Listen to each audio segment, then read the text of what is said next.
மிகப்பெரிய ஒரு மாநாட்டை நடத்தினோம். உலகமே நம்மை வியந்து பார்த்தது. 12 ஆண்டுகளுக்கு பிறகு நாம் நடத்தினோம். தமிழ்நாட்டில் உள்ள அனைத்து கட்சிகளும் வாயை பிளந்து ஆ என்று பார்த்தார்கள்.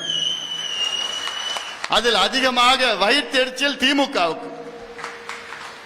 என்னடா இவங்க எங்கிருந்து வந்தாங்க, எப்படி கூடினாங்க, எப்படி அமைதியா வந்தாங்க, அமைதியா போனாங்க, எங்கேயுமே பிரச்சனை வரலையே, 10 மணி வரைக்கும் அப்படியே உட்கார்ந்தாங்களே, அவங்களே சாப்பாடு எடுத்துட்டு வந்தாங்க, அவங்களே பஸ் எடுத்துட்டு வந்தாங்க, காலையில 4 மணிக்கு தான் வெளியில போனாங்க, ஆனாலும் அப்பயும் எங்கேயுமே பிரச்சனையே வரலையே, எங்கிருந்துடா வந்தாங்க, எப்படி வந்தாங்கன்னு அவங்களுக்கு எல்லாம் புரியல.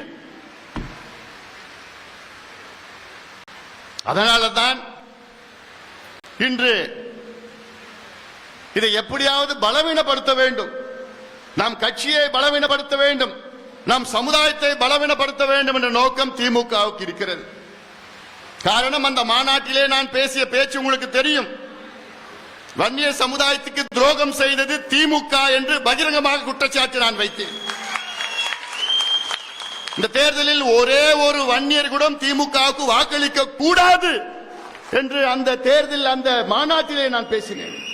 காரணம், இந்த சமுதாயத்திற்கு திமுக செய்த மிகப்பெரிய துரோகம் அது. 4 மாதம் நம்ப வைத்து கழுத்தறுத்து விட்டது திமுக.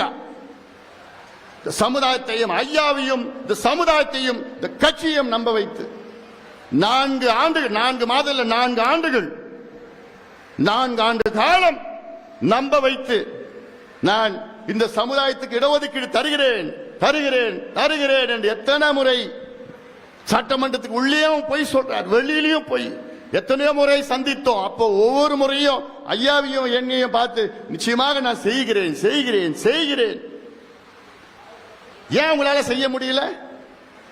யார் தடுக்கிறா? உங்களுக்கு அதிகாரம் நீங்க தானே வச்சிருக்கீங்க, முதலமைச்சர் அதிகாரம் நீங்க வச்சிருக்கீங்க, எல்லா அதிகாரமும் உங்ககிட்ட இருக்கு, பேக்வர்ட் கிளாஸ் கமிஷன் அந்த அதிகாரமும் உங்ககிட்ட இருக்கு. எத்தனை முறை நாங்க போய் பார்த்தோம், பார்த்து ஏமாத்திட்டாங்க. அதான் சரி, முதல்ல நாங்க பாக்கிறப்போ எங்களால முடியலன்னா சொல்லிட்டு போக வேண்டியதானே, நாங்க வேற விதத்துல போராட்டம் அதை பண்ணிட்டு இருப்போமே. ஆனா நாங்க செய்யறேன், கொடுக்கிறோம் கொடுக்கிறோம் நம்ப வச்சு உச்ச நீதிமன்றம் தீர்ப்பு கொடுத்து என்ன கொடுத்தாங்க, தமிழ்நாட்டில் வன்னியர்களுக்கு உள்ஒதுக்கீடு கொடுக்க தடை இல்லைன்னு சொல்லிவிட்டாங்க. தரவுகளை சேகரித்து கொடுங்கன்னு சொல்லிட்டாங்க. அந்த தரவுகள் என்ன அமெரிக்காவில் இருக்குது இல்ல சைனாவில் இருக்கா? தமிழ்நாட்டில் உங்க கம்ப்யூட்டர்ல தான் இருக்குது. ஒரு தட்னா கம்ப்யூட்டர்ல ஒரே நாள்ல அந்த டேட்டா எடுக்க முடியும். அந்த டேட்டா எடுத்து நியாயப்படுத்தி நீங்க இடஒதுக்கீடு கொடுத்துட்டு போலாம். நாங்க கேட்கறது வன்னியர்கள் மட்டுமா கேட்கிறோம்? வன்னியர்கள் போன்று எத்தனையோ சமுதாயங்கள் இருக்கின்றார்கள், அவர்களுக்கு எல்லாத்துக்கும் சேர்த்து கொடுங்க. பட்டியலின மக்களுக்கும் இன்னும் கூடுதலா 2 விழுக்காடு கொடுங்க. எங்க மாநாட்டிலே நாங்க தீர்மானமா போட்டோம்ல, இந்த மாநாட்டில் சாதிவாரி கணக்கெடுப்பு நடத்தணும்னு சொன்னோம்ல, பண்ணி செய்து அதை கேட்ப மக்கள் தொகை அடிப்படை மற்றும் சமூக பின்தங்கிய நிலை பாப்புலேஷன் சோசியல் பேக்வர்ட்னஸ் ரெண்டுமே எக்ஸ்ட்ராபுலேட் பண்ணி இணைத்து இடஒதுக்கீடு எல்லாத்தையும் கொடுங்க கேட்டோம். இல்ல, ஏமாத்திட்டாங்க. இப்போ இந்த மாநாட்ட கூட்டம் பார்த்துட்டு ஸ்டாலின் அவர்களுக்கு பயம் வந்துடுச்சு. தமிழ்நாட்டில் அடுத்த வருகின்ற தேர்தலில் ஒட்டுமொத்த வன்னியர் சமுதாயம் திமுகவுக்கு ஓட்டு போட மாட்டாங்கன்னு முடிவாயிடுச்சு. அந்த பயம் ஸ்டாலின் அவர்களுக்கும் திமுக வந்துடுச்சு. இப்போ வந்த பிறகு என்ன இப்ப பண்ணிட்டாங்கன்னா, நம்ம கட்சியை பலவீனப்படுத்துவதற்கு சூழ்ச்சிகள் நடந்து கொண்டிருக்கிறது. இதை நீங்கள் புரிந்து கொள்ள வேண்டும், இதை நீங்கள் புரிந்து கொள்ள வேண்டும். இதோ நடக்கிற குழப்பத்திற்கு ஐயாவோ நானோ அது யாருமே இல்லை. இதற்கு யாரு வில்லன்னா திமுக தான் வில்லன். நம்மள போட்டு தப்பான செய்தி, தவறான செய்தி, இவங்க இங்க பண்ணிட்டாங்க, அப்படி வாங்கிட்டாங்க, அப்படி பண்ணிட்டாங்க, இப்படி பண்ணிட்டாங்கன்னு இவங்க சமூக ஊடகத்தில் வச்சுக்கிட்டு நேரடியாக இப்படி செய்தி அவங்களுக்கு வேண்டியவங்க தொலைக்காட்சியில் அவ்வளவு பேர் இருக்கிறாங்க. தினம் இது போன்ற விவாதங்கள் நடந்துட்டு இருக்கு. அதுல என்ன பண்ணிட்டாங்க, நம்ம கட்சியிலையும் சில சூழ்ச்சியாளர்கள் இருக்கின்றார்கள். அது யார் யாருன்னு கொஞ்சம் கொஞ்சம் நாள்ல தெரிய போது நானும் சொல்றேன். பொறுமையா இருக்கு. அவங்க மூலமாக குழப்பங்கள் ஏற்படுத்துகின்ற ஒரு சூழல். திமுகவால நேரடியா களத்தில் அவங்களால நம்மள சந்திக்க முடியாது. அந்த தைரியம் திமுகவுக்கு இல்ல. எப்படியாவது திமுக அடுத்த ஆண்டு ஆட்சிக்கு வந்துடணும்.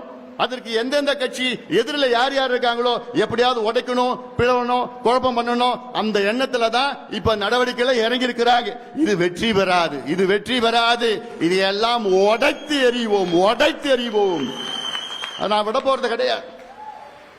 என் மேல விமர்சனம். மகேஷ்குமார் பேசினான் பாரு, ஆரம்பத்தில் என்னமோ பேச வந்தாப்புல நான் தான் வேண்டான்னு சொல்லிட்டேன்.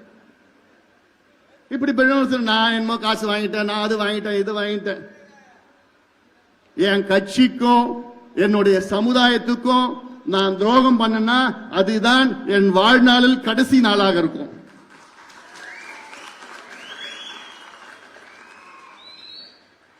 என் கட்சியும் என் சமுதாயத்துக்கும் என்னைக்குமே என்னால துரோகம் பண்ண மாட்டேன், பண்ண முடியாது. அது நீங்க புரிஞ்சுப்பீங்க. என்னை பத்தி உங்களுக்கு நல்லா தெரியும். ஆனால் நம்ம கட்சிக்குள்ள சில சூழ்ச்சியாளர்கள் இருக்காங்க. அவங்க நான் இன்னைக்கு துரோகின்னு சொல்ல மாட்டேன், இன்னும் அந்த லெவலுக்கு போல. அவங்க இன்னைக்கு சூழ்ச்சியாளர்களா இருக்கிறாங்க. அவங்க சூழ்ச்சி பண்ணி ஐயா கிட்ட இப்படி அப்படி அப்படி இப்படி என்னென்னவோ சொல்லிட்டு இருக்கிறாங்க. எல்லாம் ஐயாவுக்கும் அந்த அவங்கள பத்தி தெரியல.